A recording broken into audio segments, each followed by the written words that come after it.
What's up, YouTube? You're about to see how easy it is to clean our hardwood kits.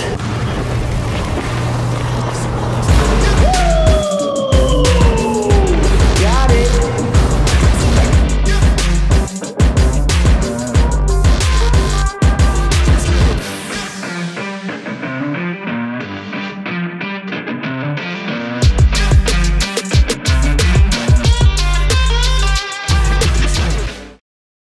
Tyler here. I'm going to explain why we're cleaning this court, right? This court's about 3 years old. What happened was we had the roof redone. You can see the slats, right? So when they originally did the roof, the tar got into those seams.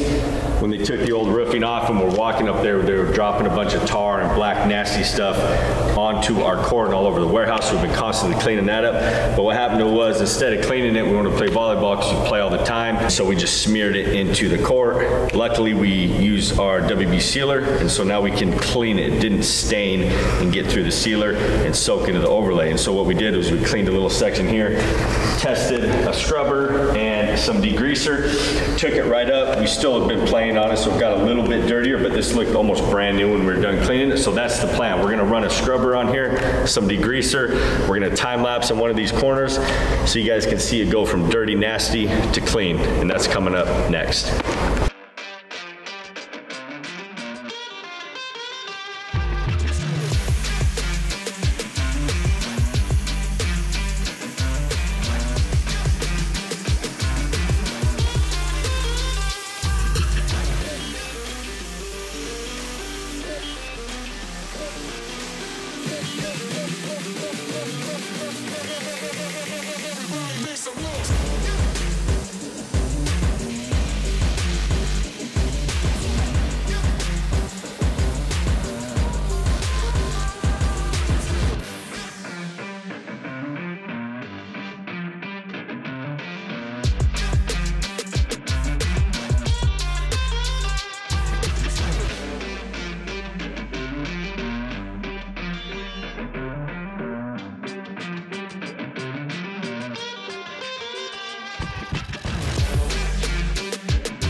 So before we put our urethane top coat on the court, I wanted to talk about the durability of our concrete overlay products, whether it's hardwood kits, texture deck, asphalt repair, concrete repair. This product is an industrial grade product meant for some heavy traffic use. So we're standing in the gym right now. We got some heavy weights around here. We drop them. We beat this place up because we'll see how well it holds up. So there's a lot of forgiveness with this coating. We get asked it all the time, hey, how durable are those overlay? Like, can you drive on it, right? Yeah, you can drive on it. You can do pretty much anything you want to do that you can do on normal concrete. So got a 25-pound weight right here. So you can see it's got like a raised edge right in the middle, right? It kind of peeks out into the middle there. So I'm gonna drop this right here. And if you get close, you can kind of see it dented it where the peak was. Didn't chip it.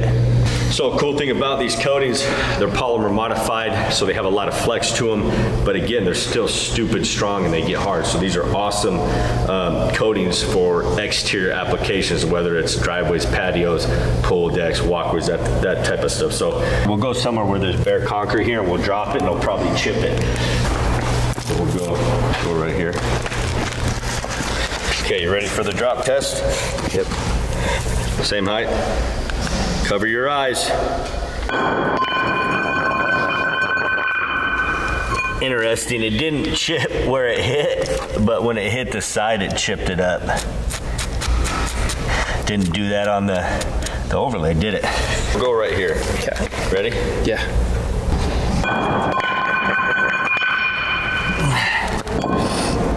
I mean, I would say we got some chips, right? The first one we did, chunk here, chunk there missing. So a little bit different.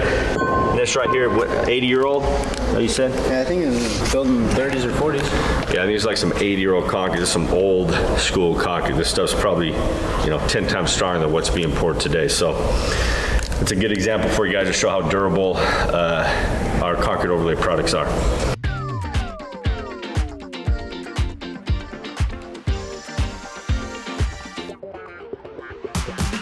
So it's top coat time, and we're gonna go over every step that you need to know how to spray the top coat and then roll it. This is such a faster method versus dipping and rolling.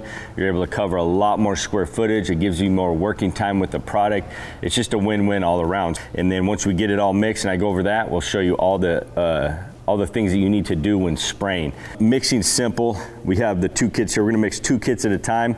We don't wanna fill the sprayers up too much because we want a lot of air in there so it's really pressurized, it'll spray better. Put it in the sprayer, go through that, mix up again. So it is nice to have someone that can jump back and mix, that we don't have to stop. One thing I do wanna point out is if you're mixing another batch, say we mix the 2 kits in here and then you guys went to mix another 2 kits, never use the same bucket. It will start to crust over on the edges. You're gonna have clumps and chunks in it. Even though you're straining it, I would just use a new bucket. And so you'll see us use a new bucket when we go to mix those other 2 batches. So I'm gonna get the product out of the boxes and I'll just go over how we mix it, and then I'll do it and you can see it in action.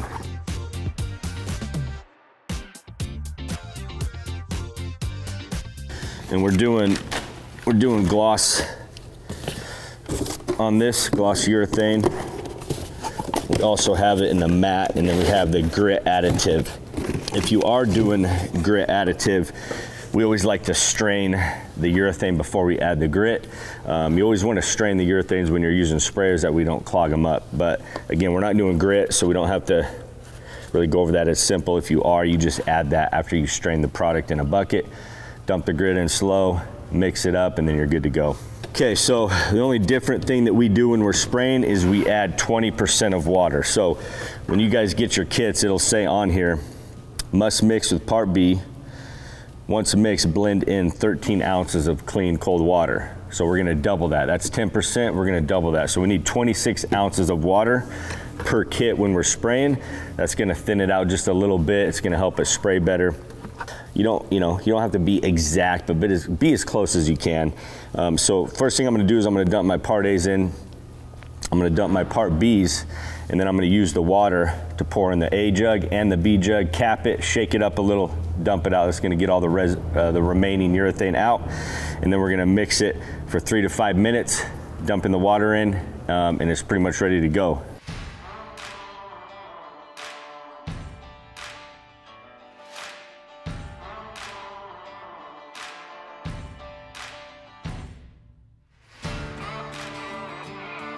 So you can clean the paddle wheel off with just water. If you have a bucket of water, spin it off. We're gonna be making a couple batches here, so we'll clean that off. And then again, we gotta strain this.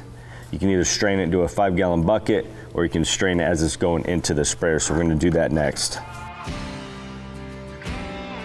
So we got our strainer in the sprayer. And again, like I said earlier, if you're adding the grit additive, you want to strain the product before you add the grit additive.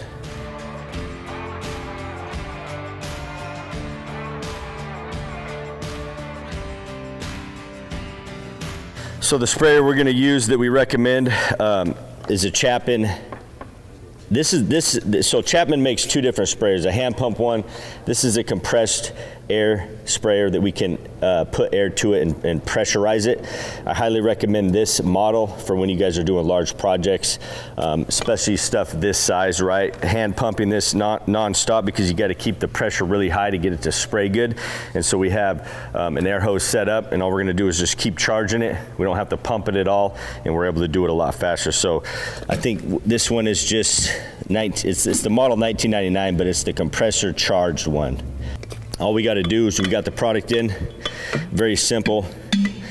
This cap, this lid has a seal right here. So you want to make sure that's seated in there really good. And then we're going to set that in there. We're going to turn this till it locks. And then we're going to start tightening this.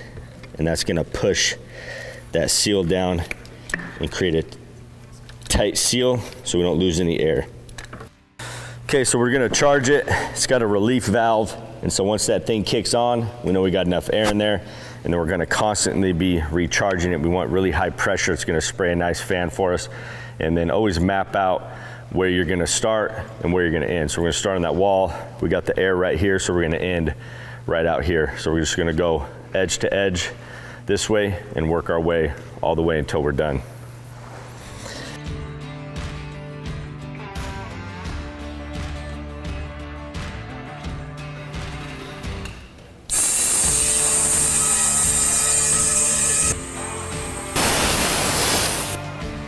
Okay, so we're fully charged. You always want to test spray before you start, just make sure everything's spraying good. So I'm gonna spray into this bucket. Sure doesn't seem like that much pressure. The relief valve wasn't allowing enough pressure, and so we just taped the relief valve. And then just be careful when you're pumping it up. Test spray, obviously we don't want to over pump this thing, and so we're gonna pump it up a little more and get going. See how fine mist that is? It's exactly what we want.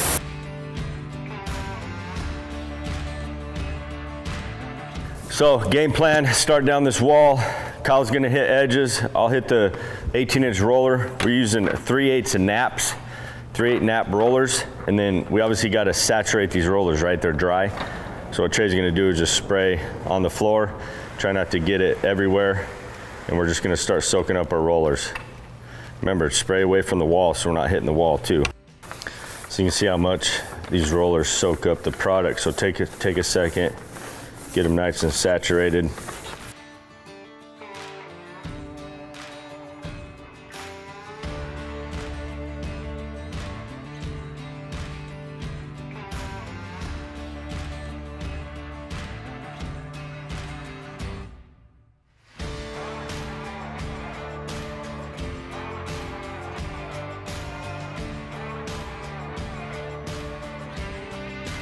So Kyle just went and recharged the sprayer.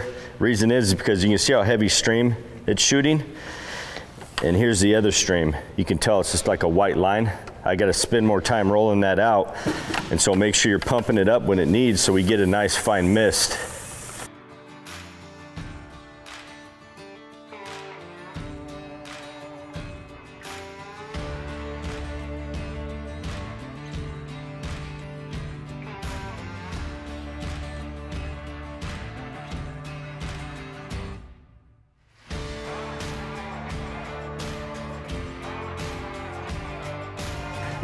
So I think this is like 3,500 square feet that we're doing this whole court here.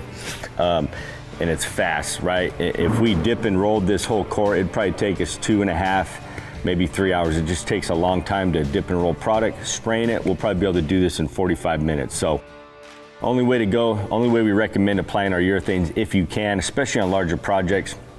Cool part about this also is that notice we don't have tape on any of our edges, on our walls.